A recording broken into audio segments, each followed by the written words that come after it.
पुरीसारखे टम्म फुललेली बटाटा भजी आज वेगळ्या पद्धतीने बनवणार आहोत. यासाठी खास मसाला वापरून तयार केलेली गरमागरम बटाटा भजी.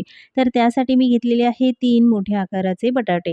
त्याची साल काढून घ्यायची, पाण्याने स्वच्छ धुवून त्यानंतर स्लायसरने त्याचे हे स्लाईस करून घ्यायचे, म्हणजे छान असे एकसारखे होतात.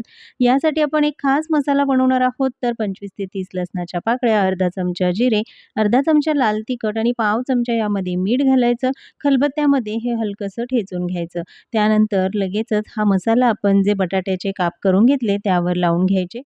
लसूणी फ्लेवरचा तयार केलेला हा मसाला बटाट्याच्या कापामध्ये स्टफ करून घेतला. तर ही तयारी आधीच करून ठेवायची. त्यानंतर बॅटर बनवायचं. 1 कप बेसन पीठ, पाव चमचा मीठ, पाव चमचा हळद, अर्धा कप पाणी घालून हे बॅटर बनवलं आहे. चिमूटभर खाण्याचा सोडा घालून हे व्यवस्थित मिक्स करायचं. बॅटर खूप पातळ किंवा खूप घट्टसर करायचं नाही आणि लगेचच बटाटा भजी तळून घ्यायचे आहेत. तेल चांगलं गरम झालं की गॅस मध्यम आचेवर ठेवायचा. दोन्हीही बाजूने छान सोनेरी रंगावर भजी तळून घेतली. खाण्यासाठी तयार आहे वेगळ्या चवीची गरमागरम बटाटा भजी.